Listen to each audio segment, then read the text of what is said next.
So ನಾವ್ ಈ session ಅಲ್ಲಿ ನಾವೇನ್ ಮಾಡ್ಕೊಳ್ಳೋಣ ಅಂತಂದ್ರೆ, ಫಸ್ಟ್ ಆಫ್ ಆಲ್ ಇದರಲ್ಲಿ ಆಲ್ಮೋಸ್ಟ್ 1998 ಇಂದ ಹಿಡಿದ್ಬಿಟ್ಟು 2020 ವರ್ಗುನು ನಮ್ಗೆ ಕೆ ಎಸ್ ಅಲ್ಲಿ ಬಂದಿರುವಂತ ಕ್ವೆಶನ್ಸ್ ಎಲ್ಲದನ್ನು ಕೂಡ ನಾವು ಆಲ್ಮೋಸ್ಟ್ ಅನಲೈಸ್ ಮಾಡ್ಕೊಂಡಿದೀವಿ ಇದರಲ್ಲಿ. ಸೊ ಅನಲೈಸ್ ಮಾಡ್ಕೊಂಡು ಇದ್ರಲ್ಲಿ ನಾವೇನ್ ಮಾಡ್ಕೊಂಡಿರುವಂತದ್ದು ಅಂತಂದ್ರೆ, ಸೊ ಯಾವ್ದ್ರ ಬೇಸಿಸ್ ಮೇಲೆ ನಾವು ಇಂಪಾರ್ಟೆಂಟ್ ಟಾಪಿಕ್ ಅಂತ ಆಗ್ಬಿಟ್ಟು ನೋಡ್ಕೋಬಹುದು ಅಂತ ಹೇಳಿ. ಫಸ್ಟ್ ಇನ್ನೊಂದು ಅದಕ್ಕಿಂತ ಮುಂಚೆ ನಾವು ನೋಡ್ಕೋಬೇಕು ಅಂತಂದ್ರೆ 80-20 ರೇಷಿಯೋ ಅಂತ ಹೇಳ್ಬಿಟ್ಟು ನಮ್ಗೆ ಗೊತ್ತಿರಬೇಕು. ಇದು ನೀವು ಈಗಾಗಲೇ ಸುಮಾರು ಜನ ನೀವು ಕೇಳ್ಕೊಂಡಿರ್ತೀರಾ ಆಗ್ಲೇ. ಅಂತಂದ್ರೆ 20% ಆಲ್ಮೋಸ್ಟ್ ಸಿಲೆಬಸ್ ಅಲ್ಲಿ ಇಂಪಾರ್ಟೆಂಟ್ ಇರುವಂತದನ್ನ ನಾವು ಕಾನ್ಸಂಟ್ರೇಟ್ ಮಾಡಿದ್ರೆ ಆಲ್ಮೋಸ್ಟ್ ಅದರಲ್ಲಿ ನಮಗೆ 80% ಅಷ್ಟು ಕ್ವೆಶನ್ಸ್ ಕವರ್ ಆಗುತ್ತೆ ಅಂತ ಹೇಳ್ಬಿಟ್ಟು. ಯಾಕೆಂದ್ರೆ ಸುಮ್ಮನೆ ನೀವು ಕೂಡ ಪ್ರಿಪೇರ್ ಮಾಡ್ಕೊಂತಾ ಇರ್ತೀರಾ. ಸೊ ಈ ಸೆಷನ್ ಇಂದ ಆದಷ್ಟು ಯುಟಿಲೈಸ್ ಆಗ್ಲಿ ಅಂತ ಹೇಳ್ಬಿಟ್ಟು ಮಾಡ್ಕೊಂತಾ ಇರೋಂಥ ಸೆಷನ್. ಸೊ ಇದ್ರಲ್ಲಿ ನಾವೇನ್ ಮಾಡೋಣ, ಫಸ್ಟ್ ಆಫ್ ಆಲ್ ನಾವು PYQs ಅನಾಲಿಸಿಸ್ ಮಾಡ್ಕೊಂಡಿರೋದ್ರಿಂದ ನಮ್ಗೆ ಇಂಪಾರ್ಟೆಂಟ್ ಟಾಪಿಕ್ಸ್ ಬಂದಿದೆ ಆ ಟಾಪಿಕ್ಸ್ ನ ನೋಡ್ಕೊಳ್ಳೋಣ.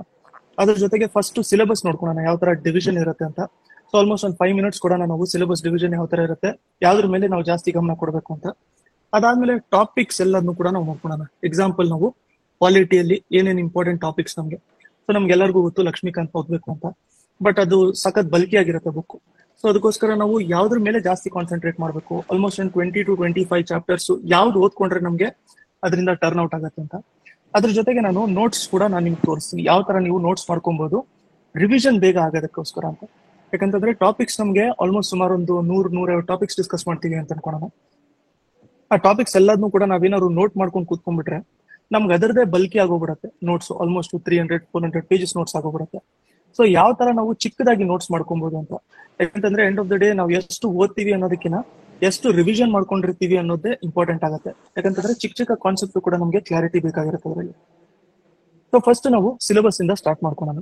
ಸೊ ಈಗ ಪ್ರಿಲಿಮ್ಸ್ ಮೇಲೆ ಡಿಸ್ಕಷನ್ ಮಾಡ್ಕೊಂತಿರೋದ್ರಿಂದ ನಾವು ಪ್ರಿಲಿಮ್ಸ್ ಸಿಲೆಬಸ್ ನೋಡ್ಕೊಂತಾ ಇರೋದು. ಸೊ ಪೇಪರ್ 1 ಮತ್ತೆ ಇಲ್ಲಿ ಪೇಪರ್ 2. ಸೊ ಎರಡರಲ್ಲೂ ಕೂಡ ನಾವು ಇಲ್ಲಿ ಡಿವಿಷನ್ ಮಾರ್ಕ್ಸ್ ನೋಡ್ಕೋಬೇಕು ಅಂತಂದ್ರೆ ಇಲ್ಲಿ ನೋಡಿ, ಕರೆಂಟ್ ಅಫೇರ್ಸ್ ಇಂದ ನಮಗೆ 40 ಕ್ವೆಶನ್ಸ್ ಬಂದಿರುತ್ತೆ.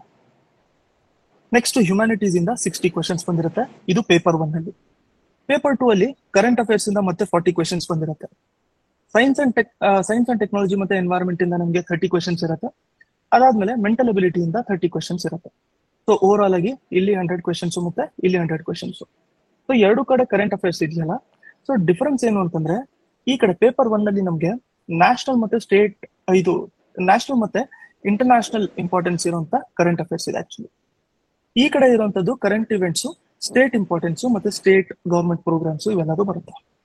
ಈ ಹ್ಯುಮ್ಯಾನಿಟೀಸ್ ಸೆಕ್ಷನ್ ನಾವು ಆಲ್ಮೋಸ್ಟ್ ಇಲ್ಲಿ 4 ಪಾರ್ಟ್ಸ್ ಅಲ್ಲಿ ಡಿವೈಡ್ ಮಾಡ್ಕೊಂಡಿರ್ಬೋದು. ಸೊ ಆಲ್ಮೋಸ್ಟ್ ನಮಗೆ questions 10 to 15 questions every part ಇಂದ ಕೇಳ್ತಾ ಇರ್ತಾರೆ. ಸೊ ಅದಕ್ಕಿಂತ ಜಾಸ್ತಿನೂ ಕೂಡ ಆಗ್ಬೋದು, ಒಟ್ನಲ್ಲಿ ಬ್ಯಾಲೆನ್ಸ್ ಅಂತೂ ಮಾಡ್ತಾ ಇರ್ತಾರೆ. ಮಿನಿಮಮ್ 10 to 12 ಕ್ವೆಶನ್ಸ್ ಅಂತ ಹೇಳ್ಬಿಟ್ಟು ನಾವು ಅನ್ಕೊಂಡಿರ್ಬೋದು. ಕೆಲವೊಂದ್ಸರಿ ಹಿಸ್ಟ್ರಿಯಿಂದ ಜಾಸ್ತಿ ಕೇಳ್ಬೋದು, ಕೆಲವೊಂದ್ಸರಿ ಪ್ರಾಬಬ್ಲಿ ನಮಗೆ ಪಾಲಿಟಿಯಿಂದ ಜಾಸ್ತಿ ಕೇಳ್ಬೋದು, ಆ ತರ ಆಗ್ತಾ ಇರುತ್ತೆ. ಸೊ ಸಿಲೆಬಸ್ ಅಲ್ಲಿ ಮೆನ್ಷನ್ ಮಾಡ್ಕೊಂಡಿರೋ ಪ್ರಕಾರ ನಮಗೆ ಹಿಸ್ಟ್ರಿ ನಾವು ನೋಡ್ಕೋಬೇಕು ಅಂತಂದ್ರೆ ಇಲ್ಲಿ ಸ್ಪೆಷಲ್ ಎಂಫಸಿಸ್ ಆನ್ ಕರ್ನಾಟಕ ಅಂತಾನು ಕೂಡ ಕೊಟ್ಟಿದ್ದಾರೆ. ಜಾಗ್ರಫಿಯಲ್ಲೂ ಕೂಡ ಸ್ಪೆಷಲ್ ಎಂಫಸಿಸ್ ಆನ್ ಕರ್ನಾಟಕ ಅಂತ ಕೊಟ್ಟಿದ್ದಾರೆ.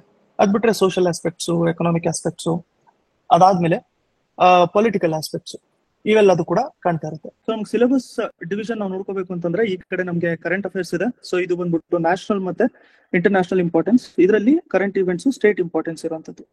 ಸೊ ಈ ಪ್ರತಿಯೊಂದು ಪಾರ್ಟ್ ಅಲ್ಲೂ ಕೂಡ ನಮ್ಗೆ ಯಾವುದು ಇಂಪಾರ್ಟೆಂಟ್ ಇರುತ್ತೆ ಓದ್ಕೊಳ್ಳೋದಕ್ಕೋಸ್ಕರ ಅದನ್ನ ನಾವು ಇಲ್ಲಿ ನೋಡ್ಕೊಳ್ಳೋಣ.